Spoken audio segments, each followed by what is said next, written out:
Good afternoon, everyone. I know you are very tired. The sun has been very hot. It's 3 days, 3 heavy days, but I hope you can bear with us and listen to the closing speech, the end note by Professor Fatima Harrac. And please don't leave the room when she stops speaking, because we wanted to do the symbolic passage of the baton from the ECAS 5 to the ECAS 6. In 2 years, as you know, we'll have a new ECAS in Paris. So it's a very small ceremony, and we can live and party with an African party. So, just let me very, very briefly introduce Professor Fatima Harrac, who's now the current president of CEI-Iscte since December 2011, after having served as vice president of the institution since from 2008 to 2011. Professor Fatima Harrac is a historian and a political scientist, a graduate of the Institut d'études politiques in Paris and the University of London School of Oriental and African Studies. She's a research scholar at the University of Mohammed V Institute of African Studies, and has served as its director from 2003 to 2008. And a visiting scholar at a number of African, European, and US universities. And she's the author of several books and numerous articles and book reviews which have appeared in Moroccan and foreign scientific journals, international scientific journals. She has worked and is working in slavery in Afro-Moroccan relations, in partnership with Northwestern University, on women and the transmission of knowledge in the Maghreb and in Africa, and in partnership, IAS partnership with Kansas, and on religious dynamics in Africa, which is an important research line at the Institute of African Studies of Mohammed, the University of Mohammed V. I would very, very briefly like to note two interconnected points. First, the fact that Professor Fatima Harrac, her output is cleverly bridges rigorous research and a serious intellectual stance with social concerns, namely on the status of women and women's rights within Muslim societies. As she wrote in 2009 in an article on the Moroccan Family Code, investing in women's education might be the best way of empowering them, for it's by giving them equal capabilities that enable them to profit from the rights, resources and opportunities afforded to them by law. And secondly, her interest in religious and intellectual history in Morocco and in Muslim Africa, in particular on Sufism and on Salafi reformism, reminds us that she is the bearer of a centuries-old history of scholarly and intellectual resistant traditions in Morocco. The Harrac surname refers to the northern Moroccan families that descend from the sons of Al-Harrac, one of the direct descendants of Prophet Muhammad, through Imam Ali and Fatima Zahra. And the Harrac have been an important element in the religious and political history of Morocco and of Sufi thought. Religious affairs and the rights of social role of women are, as we know, major issues in the African continent. Fatima Harrac, whose work has always circled around those themes, now as president of CEI-Iscte, may help foster the kind of research and connection between research and social concern that I think it is very important to foster nowadays. Her talk will be a play on the conference title, the name is, or the title is, A Multipolar World in the Making, Risks and Opportunities for Africa. Thank you very much.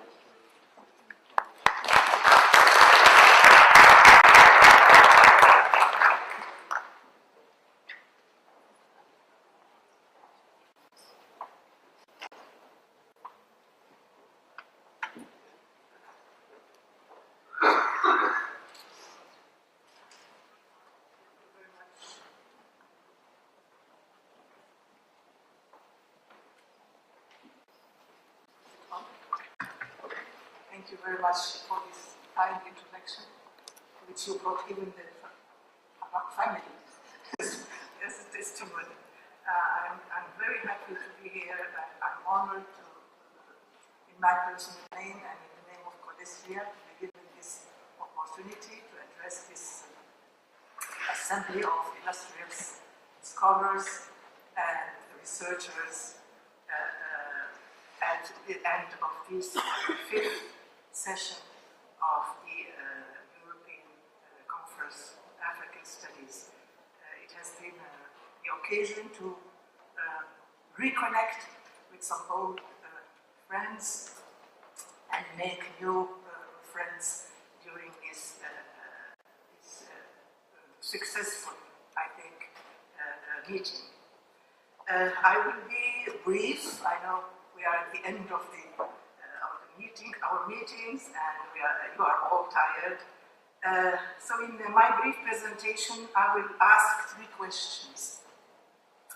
First, are we already in a multipolar world? Second, what are the challenges and gains of Africa from this reshuffling of world order?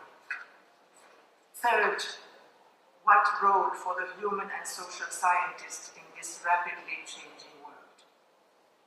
The first question, the rise of new economic powers from the midst of developing world, or the third world, is undoubtedly a major shift of this early 21st century.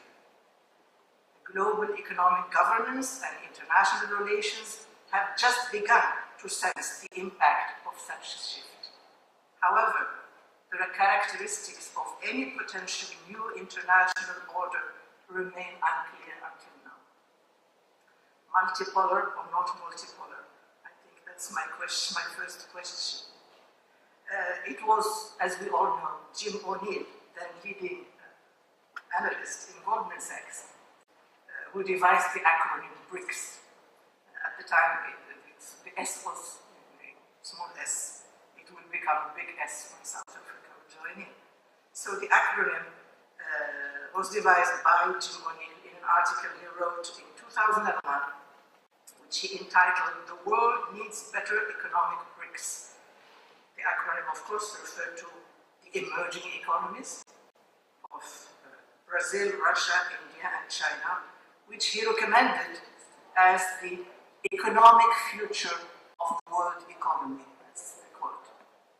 His assessment, of course, was based on microeconomic data, especially taking into account demography, GDP growth, and availability of strategic natural resources. The term caught on, and the BRICS, whose economic performance during a period of recession surpassed that of the developed world, became an action group. They met regularly to discuss major issues of global economic development, climate change, currency baskets, modernization, innovation-based progress, but then progressively started speaking out on hotspot situations, emerging international conflicts, the reform of the international institutions. In the context of the global financial crisis, which hit the Western Bloc very hard and which marked the halt, if not the end, of the US unipolar moment and the decline of US power, prestige, and authority, the BRICS coalition was cautiously welcomed as an original model of international cooperation, which showed respect towards the cultural and historic specificities of its member states. It looked indeed like the budding of a potential multipolar world. And because the BRICS represent peoples of four continents, Europe and Asia or Eurasia, Africa and South America, and because they make the case for a more just and equitable world order, they quickly became the subject of controversial debate, with some thinking of them as the avant-garde of the anti-imperialist struggle, others as some imperialist agents of the triad, and yet others argued that they are neither nor, or they are both. Sure, the BRICS stance on certain international conflicts, their effort to restructure some international institutions, UN, the IMF, and World Bank, and their attempt to create new structure on the world scene, until now without much success, are indirectly contributing to weakening the power of the triad, if I'm using this expression of Samir Amin's. But this does not make the BRICS or the other emerging economic powers anti-imperialists. Geopolitics in this context is not the only thing that matters in such a branding. And the question is, how about the internal class struggles within the BRICS? What about the relations of the BRIC countries to each other? And what about the relations of the BRICS countries to the non-BRICS countries in the South? And what do we do with the rate of growth variable, this very raison d'etre of the BRICS, and which is already flinching? What would we do with this rate of growth if the economic depression deepens? So yes, we live in a polycentric world, a world in the process of recomposition, and which is very different from the relatively stable core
unequal access to health, to education, even to water and to the sanitation is reinforcing further these inequalities. Small farmers, small African farmers have been left out of this growth surge. And, moreover, the level of armed violence is increasing, and armed conflicts are perpetuating instability in the continent, even if we are made to believe that all these conflicts are low-intensity conflicts. This is a nice new term, again, that we are supposed to use to describe the coup d'etat, as in Mali and Mauritania, to describe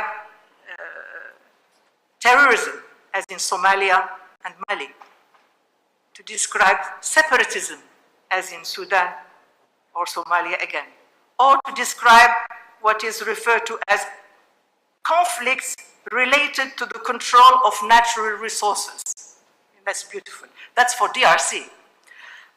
It's a low-intensity conflict due to related to the control of natural resources.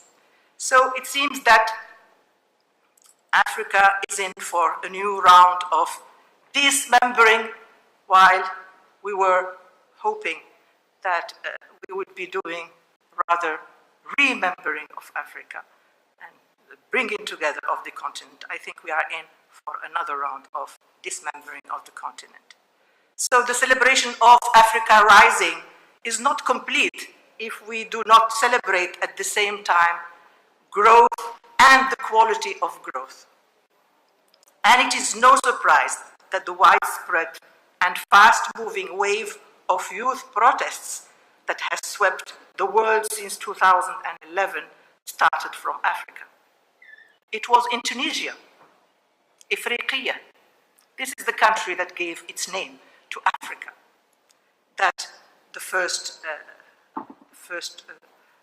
youth uprising was ignited.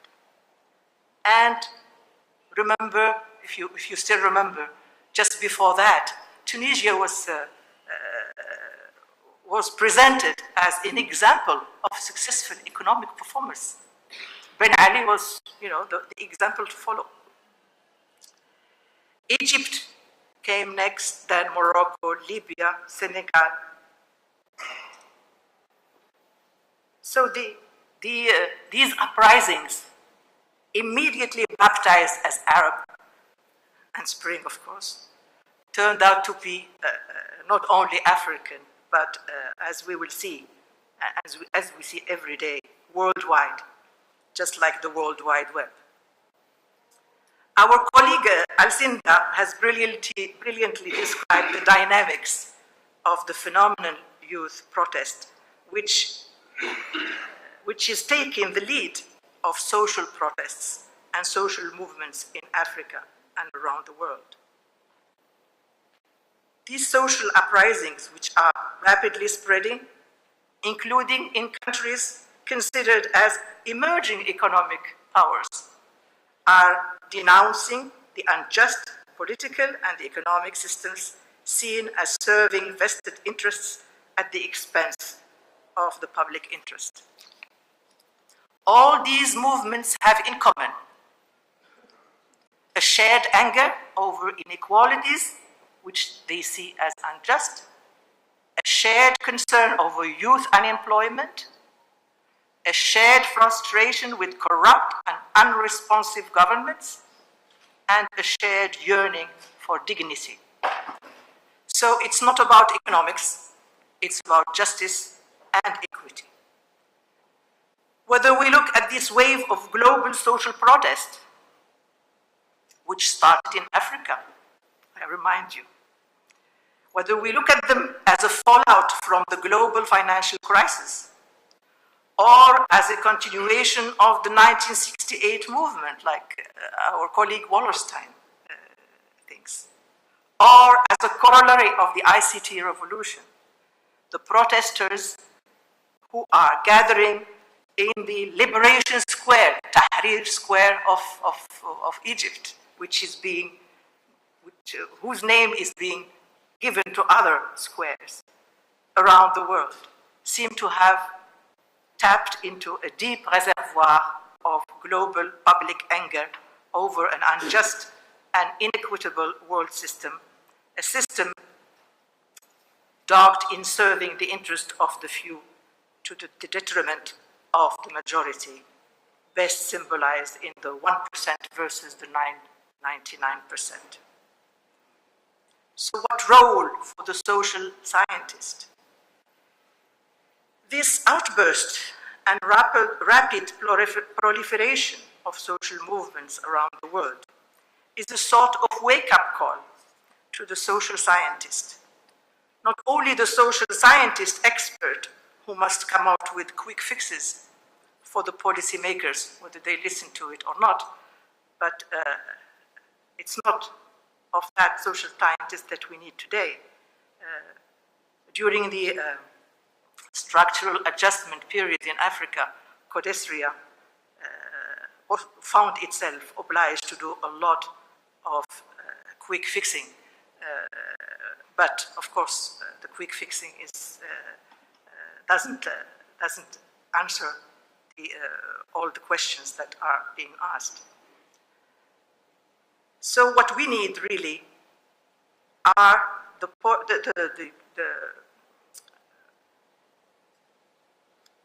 what is needed today is the social scientist as a committed analyst.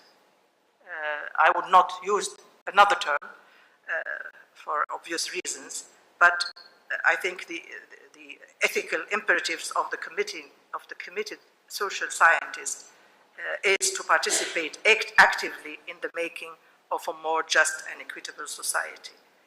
The committed social scientist, whether as a scholar in the university, whether as an activist in a social organization, in an NGO or in civil society organization,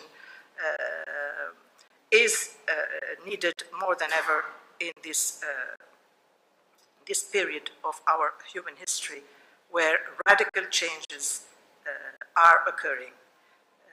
At this stage, it is indeed imperative that social scientists make sense and make a correct diagnosis of the systemic crisis of our contemporary societies.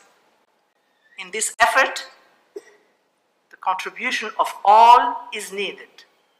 Africans, Africanists, North, South, all the disciplines, all regions, etc.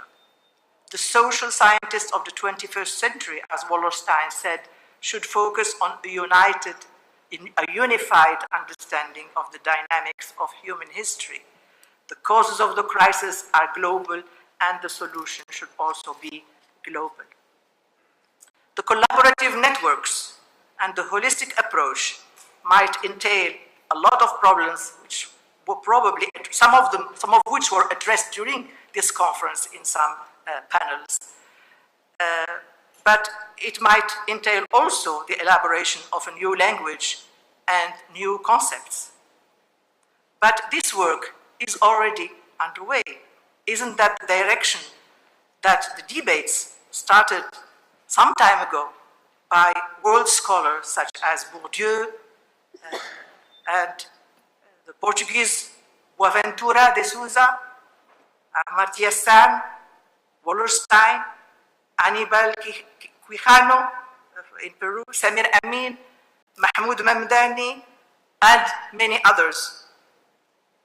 Isn't this the sense of the ongoing debates and collaborative projects within and between Codesria and Claxo, for example, and to which other organizations are invited to join? Isn't it the direction of the debates within the World Social Forum and other world fora which share these same ethical values? These debates, as well as those we had during these last 3 days in Lisbon within the framework of this 5th session of ECAS, are relevant and illuminating.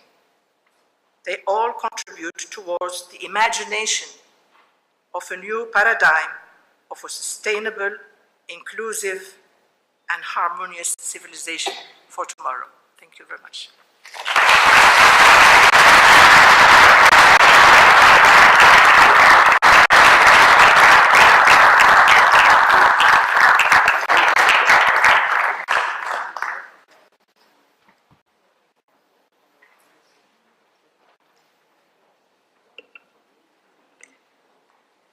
Well, we thank you very much. It's most fitting that this conference finishes with this appeal for the inclusion of social scientists in the concerns of African strange dynamics in this strangest world that we face today. And I thank you very much. Now, very briefly, I'm going to present PowerPoint. No, I am. You think I'm not, but I am. Well, I'm not presenting your PowerPoint, I present mine. Sorry.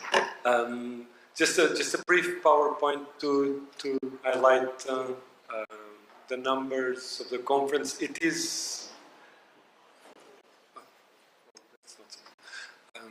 it is very difficult to close a conference and give some sense of, with these numbers, the numbers that were present in this conference. It is indeed very difficult to make, to give some sense of the quality and the variety of the information and the exchanges. We had thought that this closing ceremony could gather more or less this information. It hasn't been possible, so we have come out with this idea of creating a small unconference for tomorrow for those interested in talking about the aftermath and talking about the issues and the goods and bads of this conference. As you see, the attendance was quite high, 1,326 people. I think we managed a good average of gender equity. We had participants from 68 countries. One of them, I think, is unknown. 2017 presentations submitted and 1,176 presentations at the conference. This is a drawing of Paul Nugent and Ibri Massal. This was a Pan-Africanist.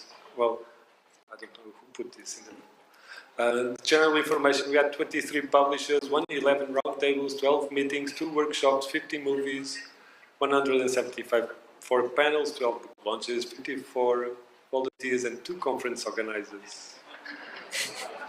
Oh, no, actually we had 1 conference organizer, and I think we should have a round of applause for the conference organizer.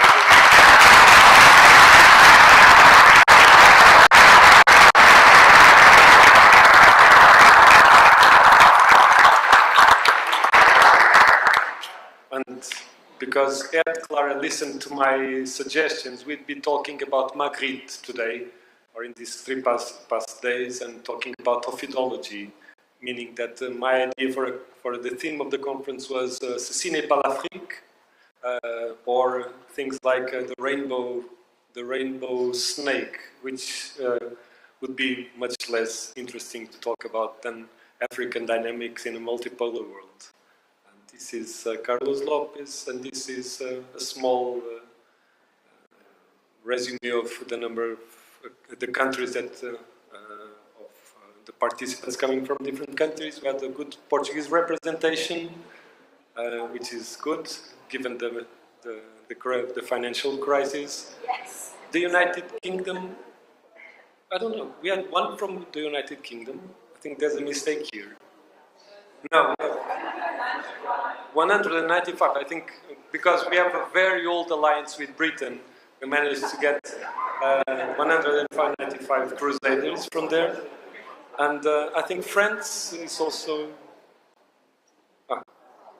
France, but Germany. Germany is our comes second, and France comes third.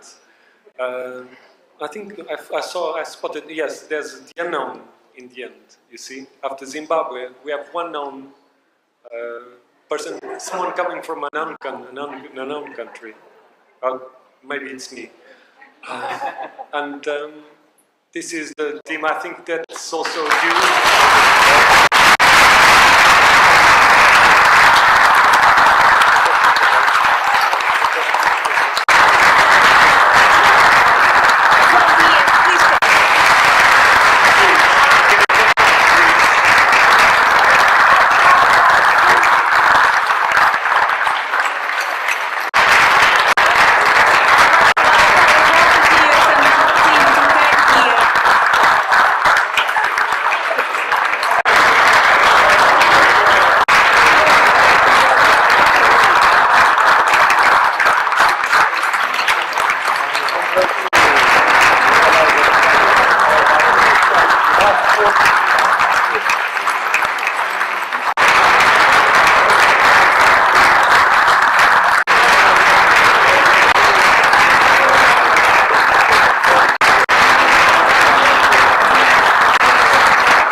The team very much, because without these volunteers we wouldn't be here, or otherwise we'd be in a mess. Thank you very much.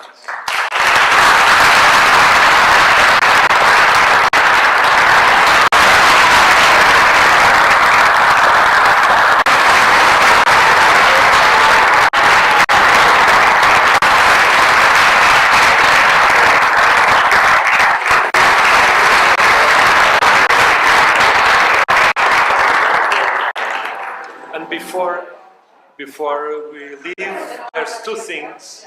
The conference party, there is a conference party, African music in the Mosteiro Santo Novo. It's very difficult to get there, but you'll find, no, it's not that difficult.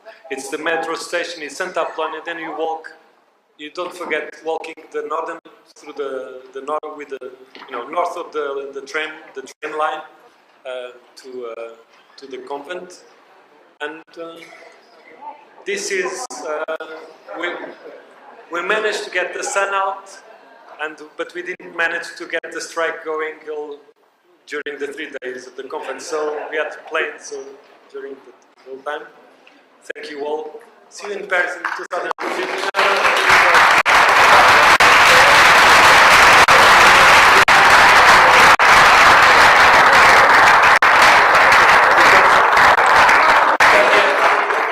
Kadia's PowerPoint didn't work, but she will tell you about the new conference. But before, I wanted to pass the baton from the Portuguese conference to the French conference. I hope this becomes a tradition in the ECAS.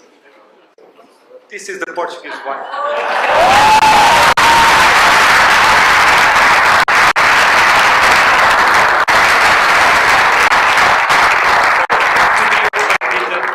Ceremony of ECAS6. So, don't forget, don't read it before. Okay, ECAS6 will happen in Paris on the 8th to 10th of July in La Sorbonne Panthéon, University Paris 1, and we hope that there will be more people. Not true. And well, I'm sorry I have forgotten the PowerPoint. That was quite funny, but we hope that we'll find interesting it will be a bit different, but I will tell you next year, and Africa will be there also. Thank you very much.